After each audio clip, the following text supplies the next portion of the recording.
नमस्कार, आपण पाहत आहात जनता अधिकार न्यूज। सत्य, निष्पक्ष आणि निर्भीड बातम्यांसाठी ओळख जनता अधिकार न्यूज। जनसामान्यांच्या हक्कासाठी नेहमी सज्ज। चला पाहूया आजच्या प्रमुख बातम्या। नीट पेपर फुटी विरोधातील युवा शक्तीच्या लढ्याचा विजय। जळगाव जामोद येथे काँग्रेस व वंचित बहुजन आघाडीतर्फे विजयोत्सव। नीट पेपर फुटी प्रकरणी दिल्लीत जंतर मंतरवर सलग 28 दिवस तरुणाईने दिलेला लढा आणि दाखवलेली जिद्द वाखाणण्याजोगी आहे। आंदोलकांच्या आग्रही मागणीनुसार केंद्रीय शिक्षण मंत्री धर्मेंद्र प्रधान यांनी राजीनामा दिल्याचा दावा करत या विजयाचा जल्लोष जळगाव जामोद तालुका व शहर काँग्रेस कमिटी तसेच वंचित बहुजन आघाडीच्या वतीने करण्यात आला। दडपशाहीला न घाबरता अन्यायाविरुद्ध ठामपणे उभे राहून सरकारला नैतिक जबाबदारी स्वीकारण्यास भाग पडणारा हा लढा लोकशाहीच्या ताकदीचे प्रतीक आहे।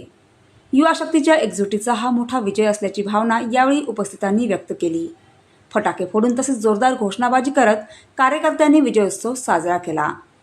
या विजयोत्सव प्रसंगी बुलढाणा जिल्हा काँग्रेस कमिटीचे माजी जिल्हाध्यक्ष तथा माजी आमदार राहुल भाऊ बोंद्रे, जिल्हाध्यक्ष प्रकाश भाऊ पाटील, जळगाव जामोद विधानसभा मतदारसंघाच्या पक्षनेत्या डॉक्टर सौ स्वातीताई संदीप वाकेकर, पंचायत राज संघटनेचे प्रदेश उपाध्यक्ष अविनाश उमरकर, काँग्रेसचे ज्येष्ठ नेते अंबादास बाठे, ओबीसी सेलचे प्रदेश उपाध्यक्ष राजूभाऊ गुठे,